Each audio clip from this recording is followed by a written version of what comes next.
और राहुल बाबा, झूठ मत फैलाओ, कान खोल कर सुन लो।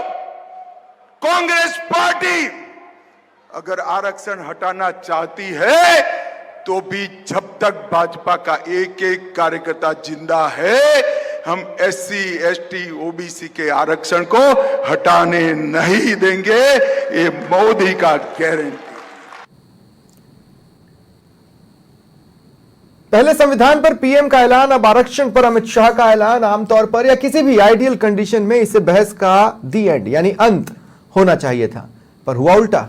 बहस और गर्मा गई। नमस्कार, वक्त है प्रश्नकाल का। आपके साथ मैं हूं स्वप्निल। देश भर में एक नैरेटिव चल रहा है। अब ये नैरेटिव सेट किया गया है या खुद ब खुद चल पड़ा, ये कहना मुश्किल है, लेकिन ऐसा कहा जा रहा है कि अगर बीजेपी दोबारा सत्ता में आती है तो वो संविधान को बदल देगी, जिसका मोटे तौर पर मतलब संशोधन से निकाला जाना चाहिए, लेकिन वो संविधान के बदलाव से ही निकाला गया। और दूसरा कि वो आरक्षण खत्म कर देगी। ये नैरेटिव इतना जोर पकड़ा कि बीजेपी के दिग्गज चेहरों को मंच पर आकर ऐलान करना पड़ा कि ऐसा होने वाला नहीं है। इसी कड़ी में आपने सुना अमित शाह के बयान को। उनका यह कहना है कि कांग्रेस झूठ प्रचारित कर रही है। अब सवाल यह है कि आखिर यह नैरेटिव बना क्यों? कहीं इसका कारण आप खुद तो नहीं है। दूसरा यह कि अगर यह नैरेटिव बनाया गया तो यह नैरेटिव बना कैसे और इसके पीछे क्या सोच है? क्योंकि सबूत के तौर पर ऐसा कोई वीडियो या ऐसा कोई बयान सामने नहीं आता जिसमें यह कहा गया हो कि सत्ता में आने पर ऐसा होने वाला है। कहीं यह सियासत का ही कोई दूसरा रूप तो नहीं? आज इसी सवाल का जवाब खोजने की कोशिश करेंगे। इस वक्त मेरे साथ जुड़ रहे हैं एडवोकेट संग्राम सिंह नाथावत जी, कानूनविद हैं। स्वागत है संग्राम सिंह जी आपका समाचार प्लस पर। संग्राम सिंह जी, आपसे मेरा पहला सवाल यह है कि क्या बिना किसी अमेंडमेंट के ऐसी कोई कंडीशन बन सकती है कि आरक्षण खत्म ही कर दिया जाए? बिना अमेंडमेंट के तो संभव ही नहीं, क्योंकि निश्चित रूप से कानून का राज है, संविधान का राज है।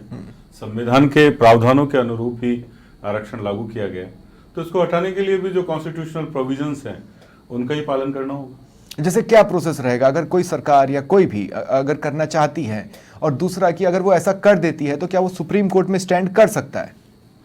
देखिए, सुप्रीम कोर्ट में स्टैंड करने जैसी बात तो है कि आज कोई भी विषय हो वह सुप्रीम कोर्ट तक जा सकता है, अगर न्याय का विषय, और उसे चैलेंज करते करते हम जाएंगे तो आखिर में हम सुप्रीम कोर्ट तक भी जा सकते हैं। लेकिन चेंज करने का जहां तक प्रोविजन की बात है कि वह संविधान पूर्ण रूप से वो कुंजी है जिसमें सारे सवाल और जवाब उसी के अंदर नहीं थे। कॉन्स्टिट्यूशन के प्रोविजनों के तहत ही तो आरक्षण दिया गया, और कॉन्स्टिट्यूशन के प्रोविजनों के तहत इस आरक्षण को खत्म भी किया जा सकता है। सरकार की अगर मंशा हो या कोई भी राजनीतिक दल अगर इस मंशा को लेकर आए तो वह संविधान में संशोधन के प्रावधान जो हैं उनके अनुरूप दोनों सदनों में बहुमत से, जो कि कुल संख्या या उपस्थित लोगों के 2/3 बहुमत से दोनों सदनों में, राज्यसभा और लोकसभा दोनों में भिन्न भिन्न, इसको पारित करने के पश्चात आधे राज्यों में अगर इसको पारित कर दिया जाता है, इस तरीके से संविधान को खत्म तो संविधान में आरक्षण को खत्म तो किया जा सकता है। ऐसे संशोधन कोर्ट में चैलेंज तो होते हैं, मतलब सुप्रीम कोर्ट में भी चैलेंज तो होते हैं। आजकल हम संशोधन की बात नहीं कर रहे, कोई भी प्रावधान आता है तो भी चैलेंज हो जाता है, तो चैलेंज तो किया जा सकता है। और अभी तक जो चला है कहीं ना कहीं सुप्रीम कोर्ट की वजह से ही इतना चला। जितना आरक्षण का जो प्रावधान हमारे यहाँ कॉन्स्टिट्यूशनल प्रोविजंस में था, सरकारों ने जो दिया, आप देखें लगातार उसकी सीमा एक बार तो सुप्रीम कोर्ट ने जो है 50% तक निर्धारित की थी। लेकिन आज आप राजस्थान के उसी में आ जाइए, राजस्थान में अगर हम अगड़ी जातियों के आर्थिक आरक्षण को ले लें तो यही प्रतिशत लगभग 68% के आसपास पहुंच चुका है। 14% जो आपको आर्थिक आरक्षण दिया गया, तो सीमा बढ़ रही है, क्योंकि धीरे धीरे आप सर्वोच्च न्यायालय और राजनीतिक दोनों ही लोग इसको लगातार बढ़ाते जा रहे हैं। 10 वर्ष की सीमा स्वयं अम्बेडकर जी ने तय की थी, लेकिन बढ़ाते बढ़ाते आज हम 70 साल पार कराए। ठीक है, ठीक है। मेरे साथ अब आपको बताना चाहता हूं कि बीजेपी की ओर से पूर्व सांसद हैं रामकुमार वर्मा जी जुड़ रहे हैं। रामकुमार जी, स्वागत है आपका समाचार प्लस पर। और श्याम सुंदर शर्मा जी राजनीतिक विश्लेषक हैं, आपका भी मैं स्वागत करता हूं। रामकुमार जी, आपसे शुरुआत करना चाहता हूं मैं। आरएसएस की छवि है आरक्षण विरोधी की, क्या वही बीजेपी पर छप गई इसलिए इस तरह के वार हो रहे हैं आप पर? देखिए बैरागी जी, जी, ये बीजेपी ने पहले भी कमिटमेंट के साथ में किया है। हम लोकतंत्र और संविधान में पूर्ण विश्वास करते हैं। लेकिन जब किसी पार्टी के पास में मुद्दे नहीं हो, उनके अंदर हताशा हो, जनता उनका साथ नहीं दे रही हो, तो ये कांग्रेस का फिरकत और इतिहास रहा है कि ये हमेशा संविधान की रट लगाती है कि संविधान बदला जाएगा, आरक्षण खत्म किया जाएगा। लेकिन हम नहीं तो एक बात तो है ना कि पब्लिक के बीच में ये नैरेटिव गया, तभी तो सफाई देनी पड़ रही है। पब्लिक ने उसको माना क्योंकि आपकी छवि शायद पब्लिक को लगी कि ऐसी है। पब्लिक में नहीं गया, पब्लिक में अंदर जिस तरह का कांग्रेस ने कुप्रचार करने की कोशिश की, लेकिन जनता समझ गई है, क्योंकि कांग्रेस की फिरकत में रहा है कि झूठ, लूट और खसोट, और उसके बाद में मुद्दे नहीं है तो भ्रमित करो। आपको मैं बताना चाहता हूं कि 10 वर्ष की अगर बात करते, संविधान को जितना मजबूत माननीय नरेंद्र मोदी जी के नेतृत्व में हुआ, क्या सेक्शन धारा 370 और 35A हटने के बाद में इनको मालूम होना चाहिए देश आजाद हुआ, संविधान लागू हुआ। नहीं तो नहीं राम कुमार जी, तो इसका मतलब ये है ना, ओबीसी का आरक्षण था क्या? लोगों ने देखा कि बीजेपी रातों रात फैसले ले लेती है। लोगों ने देखा कि आरएसएस आरक्षण विरोधी है, तो ऐसे में उनको लगा कि हो सकता है कि भाई आरएसएस का जो एजेंडा है वो बीजेपी फॉलो कर ले। ये तो इनका एक भटकाना लटकाना है, जिनका इनको सबक मिल रहा है। और पूरे हिंदुस्तान सफाई दी है, आप समझ रहे हैं इस बात को। देखिए, कांग्रेस 500 आरोप लगाती है, उसमें से मुश्किल से 3 पर आप लोग जवाब देते हैं जिसमें आपको लगता है कि शायद वजन ना, जिसमें शायद वजन है, जिसमें जनता के बीच में नैरेटिव बना है, उन्हीं को आप वजन देते हैं। अगर अमित शाह ने ये अनाउंस किया, इसका मतलब है कि कांग्रेस ने नैरेटिव बना लिया। नहीं, कोई भी पार्टी हो जिसका समझदार और जो इस तरह का नेतृत्व है, जिसके साफ सुथरी है, उनको कहना पड़ेगा। जब ये जिस तरह से भ्रांति फैलाने का काम इन्होंने हमेशा करते, लेकिन भ्रांति में जनता आती नहीं है, तो स्पष्ट किया नरेंद्र मोदी जी ने, आते ही संविधान को नमन किया। और आपको मालूम है उनका अक्सर से पालन किया जाएगा। जो संविधान के रामकुमार जी, दरअसल मेरा सवाल ये नहीं है, उसकी अपने आप में हत्या होगी। मेरा सवाल दरअसल क्या है रामकुमार जी, कांग्रेस का समय था जिसने संविधान को किनारे पर रख दिया। मैं अपना एक पॉइंट बताने की कोशिश कर रहा हूं। मैं ये कह रहा हूं कि कांग्रेस थोक के भाव में आप लोगों की तरफ 100 मुद्दे उछालती है, 100 सवाल उछालती है, और आप उनका जवाब देना जरूरी नहीं समझते। लेकिन अगर किसी बात पर आपको जवाब देने आना पड़ रहा है, तो कहीं ऐसा तो नहीं कि उनकी बात में वजन है। मैं तो ये कह रहा हूं।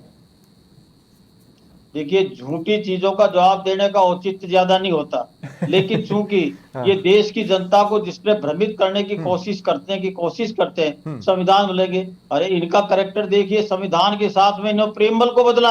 ठीक है, ये इनका करेक्टर है। 1975 के अंदर क्या किया इन्होंने, लेकिन जो ही जनता सरकार आई, उस संविधान की प्रेमबल तक को इन्होंने छेड़ाछाड़ी की। और माननीय नरेंद्र मोदी जी ने सब कुछ कहा, अमित शाह जी ने जो कहा, भारतीय जनता पार्टी का नेतृत्व संविधान के रक्षा करता है, संविधान निर्माता शिल्पकार का भी सम्मान ठीक है रामकुमार जी, अक्सर से पालन हो रहा है। ठीक है रामकुमार जी, मैं कहना ये चाहूंगा कि 10 वर्ष के अंदर जो संविधान को मजबूत किया आपने, 125वीं जयंती बाबा साहब अम्बेडकर की के समय संविधान दिवस के ऊपर भी और संविधान पर डिस्कशन हुआ, संविधान दिवस घोषित किया, ये कहा कि संविधान वो है जिसमें सारी समस्याओं का समाधान है। ठीक है रामकुमार जी, मैं आगे आपके पास आऊंगा, आगे आपकी बात में आगे और भी सवालों के साथ आपके पास आऊंगा। श्याम सुंदर शर्मा जी, अब मैं आपको डिबेट में ला रहा हूं। श्याम सुंदर जी, मेरा सवाल आपसे यह है कि कहीं कोई बयान नहीं था, कहीं कुछ भी नहीं था।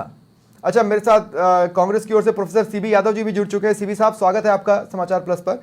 श्याम जी, क्या लगता है आपको कि क्या आखिरकार कोई एक ऐसा इशू जो पब्लिक के बीच में ऑटोमेटिक बना, उसमें किसी भी तरह का वजन रहा होगा? बिना वजन के तो नरेंद्र मोदी या अमित शाह जैसे लोग मंच पर, जैसे व्यक्तित्व मंच पर बोलते तो है नहीं। श्याम जी, आप म्यूट पर हैं, प्लीज हटा लें।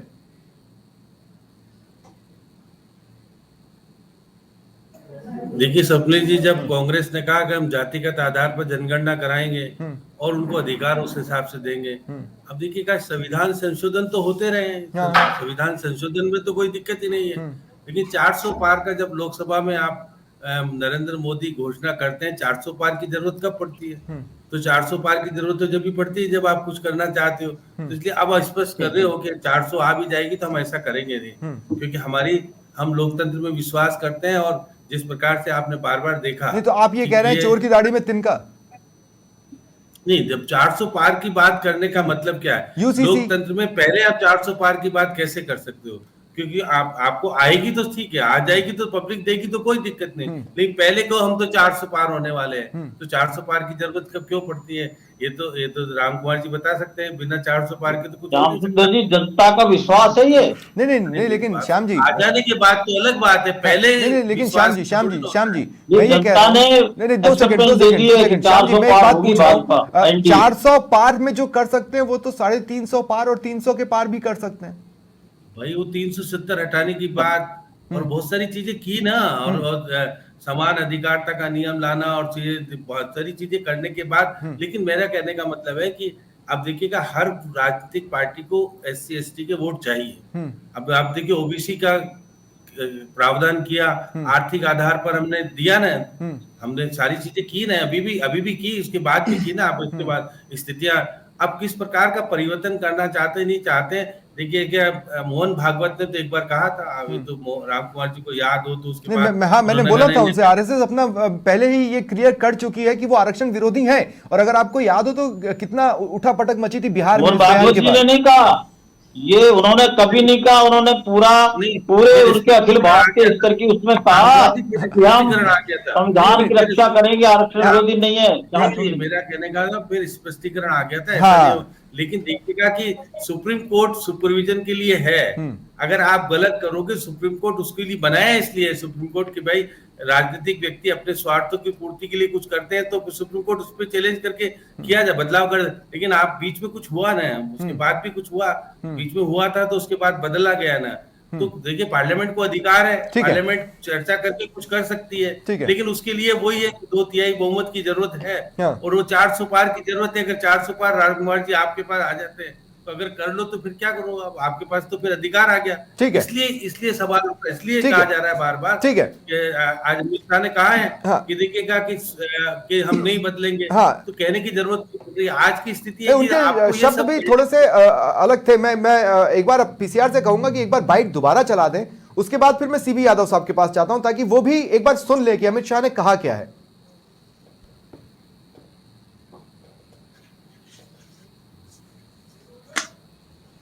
झूठ मत फैलाओ, कान खोल कर सुन लो।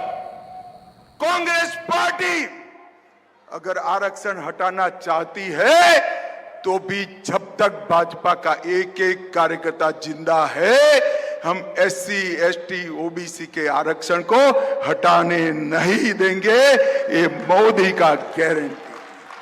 का मतलब यह है कि अगर कांग्रेस की सरकार आती है और हम विपक्ष में भी बैठते हैं और तब भी कांग्रेस अगर आरक्षण हटाना चाहेगी, तब भी बीजेपी का एक भी कार्यकर्ता उसे हटने नहीं देगा जब तक वो जिंदा है। ये कुल मिलाकर सार है जो अमित शाह ने कहा है, इस विश्वास को जताने के बाद कि वो दोबारा रिपीट करने वाले हैं, हैट्रिक लगाएंगे। बहरहाल सीबी यादव साहब, होता क्या है ना कि एक तो होता है किसी बात का लगना और दूसरा होता है कि यकीन है, और ये रहा सबूत। अब मैं कह रहा हूं कि कांग्रेस अपने आप को इसमें से किस स्टेज पे पाती है? क्या आपको लग रहा है बीजेपी आरक्षण हटा देगी, या आपको यकीन है और ये रहा सबूत? तो वो सबूत का बयान बता दें जिसने कहा हो कि हम आरक्षण हटाने वाले हैं। जी स्वप्निल जी, आरएसएस, बीजेपी और नरेंद्र मोदी जी और अमित शाह, इनकी 3 चीजें बहुत क्लियर है पब्लिक डोमेन में। नंबर 1, अगर ये किसी से नफरत करते हैं तो उनका नाम है, उस शख्स का नाम है बाबा साहब अम्बेडकर। अगर ये किसी पुस्तक से, आपके बीच में नहीं बोला मैंने, आप फिर जवाब दीजिएगा। अगर ये किसी पुस्तक से जिससे सबसे ज्यादा डर लगता है, उसका नाम है संविधान। और एक चीज जिसको ये सबसे पहले खत्म करना चाहते हैं, जिस दिन इनके पास ताकत आ जाए, उसका नाम है आरक्षण। ये 3 चीजें आपको लगता है कि आपको यकीन है? मैं क्यों इसका कारण बता रहा हूँ, मैं आपको बता रहा हूँ। देखो, एक एक चीज बता रहा हूँ। जब देश का संविधान बन रहा था तब आरएसएस उसका विरोध कर रही थी उस समय। हाँ, पर आरएसएस गवर्नमेंट में नहीं है। तिरंगे को 40 साल तक आरएसएस ने अपने हेडक्वार्टर पर नहीं फहराया। ठीक है। और बाबा साहब अम्बेडकर की फोटो को भी कभी आरएसएस ने अपने हेडक्वार्टर पर नहीं लगाया। और आज भी मुझे पता नहीं, लेकिन 40 सालों तक इन्होंने बाबा साहब आपने लगाया, देखो आपके लग रहा है नहीं है। मैं सीपी साहब, ये देखिए, मैं आपको सबूत बताता हूँ। ये गोडसे द्वारा संपादित एक पत्रिका थी अग्रणी, जिसमें 1945 में नारायण आप्टे इसको प्रकाशित करते हैं। ये ठीक है। इसमें आप देखेंगे इसमें आप देखेंगे हाँ। कि एक तरफ रावण बना रखा है इन्होंने, हाँ। और उसके सिर है, और दूसरी तरफ जो है ये जो राम बने हुए हैं, हाँ। वो कौन है? सावरकर और इनके जो आरएसएस के लोग। ठीक है। लेकिन इसमें जो रावण है वो हाँ। कौन है? हाँ। देखना, गांधी, पटेल, अंबेडकर, ठीक है। मौलाना आजाद। ठीक है, नहीं इनको लेकिन सबको- सीबी साहब सीबी साहब कहाँ सीबी से कहाँ जोड़ साहब सीबी दो? साहब है जो नहीं सीबी साहब, मैं इससे पहले कि ब्रेक पर जाऊं, मैं आपको एक मौका और दे रहा हूं। मैं आपसे ये कह रहा हूं कि हालिया कोई भी एक बयान बता दे जिससे ये पता चले कि बीजेपी संविधान बदलने वाली है या आरक्षण खत्म करने वाली है, क्योंकि संविधान में बयान और संशोधन तो आप एक्शन। भी करने वाले हैं, आपके वादे बता रहे हैं कि संविधान में कार्यवाही संशोधन तो आप बताओ भी आप करेंगे। तो। बिल्कुल, अभी बयान पे आ जाते हैं। 10 वर्ष में कोई कार्रवाई बताओ ऐसी। हाँ आप बता रहे हैं। हाँ। सर, मैं बहुत क्लियरली बता रहा हाँ, हूँ। बताइए। नंबर एक, अभी हाँ। ये पहले 370 पार की बात पूछी तो इनसे पूछा गया, इनके सांसद से, भाई 370 पार क्यों? तो इनके सांसद अनंत हेगड़े जी, हाँ। आप लेके बोल रहा हूँ, हाँ। इनके सांसद अनंत हेगड़े जी कहते हैं कि 370 इसलिए चाहिए क्योंकि 2/3 मेजोरिटी के लिए 370 सीट चाहिए। नंबर एक, जो इनके सांसद। दूसरी चीज, हाँ। ये कह रहे हैं सबूत बताओ। जब बीजेपी पहली बार सत्ता में आती है, जब 2019 में, ठीक है। तो उन्होंने सबसे पहला काम किया वो 2014 SC ST आरक्षण। ध्यान देना, SC ST ठीक है। एक्ट को ठीक है। कमजोर करने का काम ठीक है। किया, और इतना बड़ा आंदोलन हुआ। और तीसरा सबूत हाँ। और लीजिए, हाँ। द्रौपदी मुर्मू हाँ शेड्यूल ट्राइब की, ये तो है ना, राष्ट्रपति इन्हें बनाया, ये राम देखो मंदिर आपने के बनाया क्या? उद्घाटन की प्राण प्रतिष्ठा में सिर्फ इसलिए नहीं बुलाया गया ठीक है। क्योंकि वो आदिवासी नहीं जाति से है। ये तीसरे उन्हें पॉइंट में नफरत आप है नजर नहीं आ रहा आदिवासी सीबी से, साहब, बिल्कुल। ये ठीक है। यादव मैं इसी जी, चर्चा को आगे भाषा बढ़ाऊंगा, पर एक ब्रेक कंट्रोल ले करो। रहा हूं और फिर सभी के पास आकर दोबारा सवालों का सिलसिला जारी रखूंगा। तो अब तक की बहस में सवाल और गहरा गया कि क्या ऐसा हो सकता है। संग्राम सिंह जी, मेरा आपसे ये सवाल है, 2/3 बहुमत और दूसरा पॉइंट है प्रेजेंट एंड वोटिंग, इसको अगर आप थोड़ा सा एक्सप्लेन करें कि क्या ये सिनेरियो सिर्फ 400 पार पे ही बनता है या उससे पहले भी बन सकता है? देखिए, जहां तक 400 पार का लक्ष्य जो बोला जा रहा है लगातार, वो तो इसलिए कि आपको अगर कुछ हासिल करना है तो उससे आप 100 का सोच के चलेंगे तो 75 ले आएंगे। अच्छा जैसा हाँ। तो ये जो 2/3 मेजोरिटी आती है वो लगभग 362 कुछ सीटों पे आ जाती है। हाँ।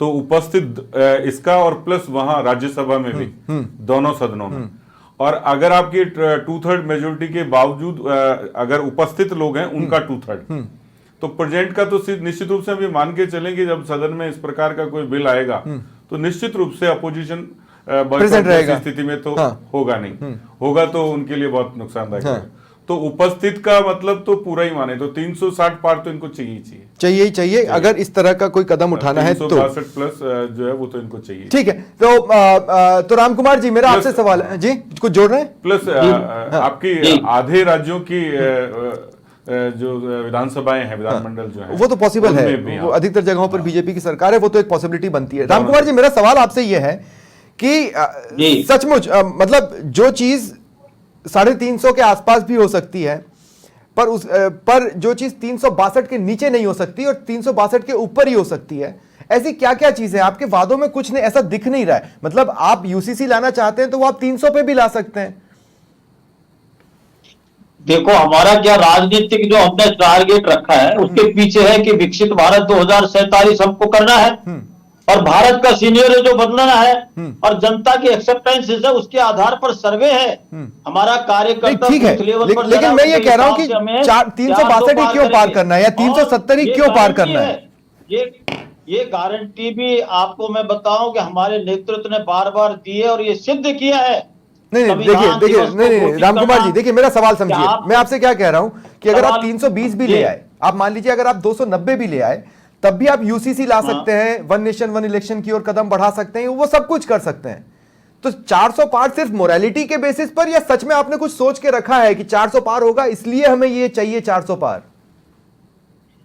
ये है कि जनता चाह रही है कि 400 पार होगा ही होगा, ये हमारा डिसीजन नहीं है, ये जनता का मन है, उसके हिसाब से 400 पार का डिसीजन टारगेट रखा है। ठीक है। और पहले भी हमारे 303, इंडिया का 353 आया, कोई ऐसा काम हुआ क्या? और आप अभी यादव साहब को मैं कहना चाहूं कि रिजर्वेशन के लिए आप बार बार बरगला रहे हो। जम्मू एंड कश्मीर में 55 वर्ष तक और जिस तरह से आपने 370 रखा हुआ SC ST OBC को आरक्षण मिल रहा है, लेकिन कश्मीर में आपने चैलेंज कैसे स्वीकार किया? कश्मीर में तो आपने अपने प्रत्याशी को नहीं उतारा है, आपने जम्मू साइड से वो उतारा है, भी- कश्मीर से तो आपने उतारा ही नहीं है।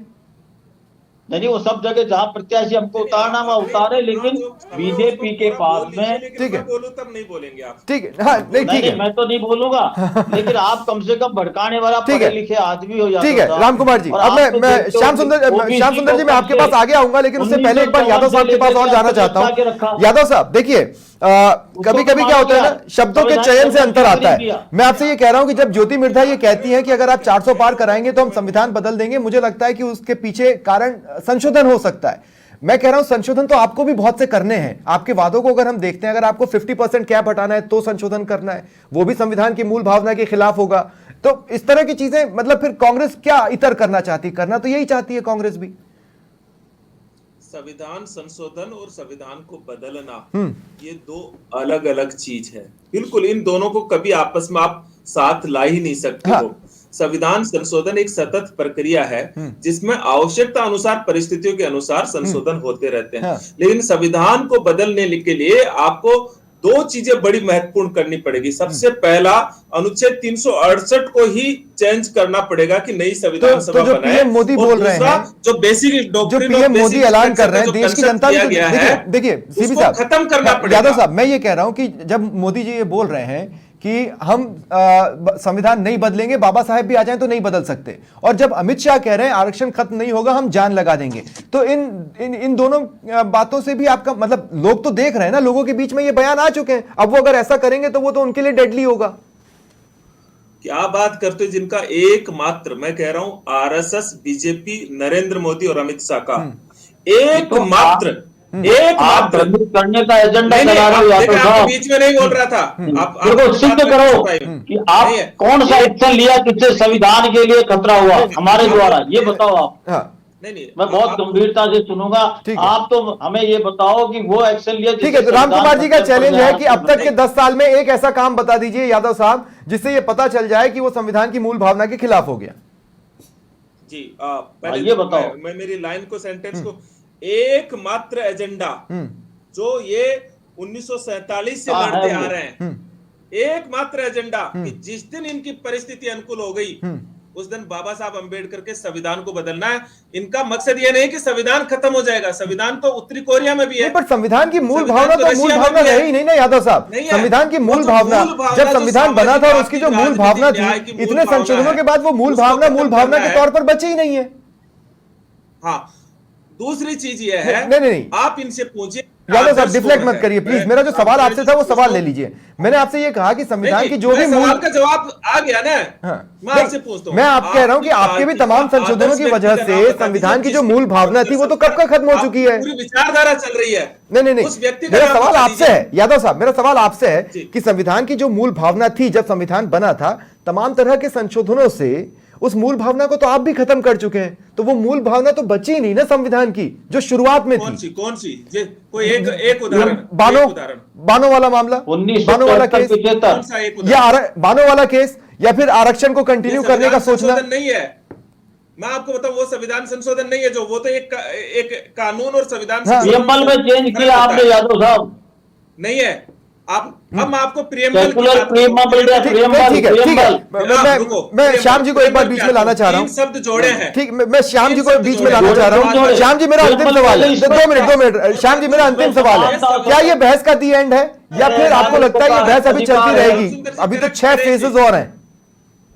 ये इससे संविधान, ये जो तीनों शब्द है, श्याम जी से मेरा सवाल है, आधारभूत ठीक, श्याम जी से मेरा सवाल है। श्याम जी, सुप्रीम कोर्ट ने जी श्याम जी, मैं ये कह रहा हूं कि बहस का दी एंड हुआ है या 6 फेजेस तक ये बहस चलती रहेगी? श्याम जी क्या लगता है आपको? देखिए, चुनावी वातावरण में कुछ बोलना करना ये राजनीतिक परिप्रेक्ष्य में है। राहुल गांधी भी बोल रहे हैं तो अमित शाह भी बोलेंगे, तो यादव साहब क्या करें, मुद्दे है ही नहीं तो ये बोलेंगे। पहला चरण का चुनाव होने के बाद हाँ। दूसरे चरण में आपको याद आ रहा है कि हम संविधान बदलने नहीं देंगे, संविधान नहीं, संविधान बदलने नहीं देंगे, ये पहले चरण में हो चुका है। ये पहले चरण में हो चुका है, संविधान पहले भी हमने बोला। अरे लेकिन भाई साहब पहले भी बोला, इन्होंने पहले प्रचार किया था। मेरी बात सुनो, क्योंकि आपको अधिकार पहले खूब प्रचार किया, उसमें कहा हमने।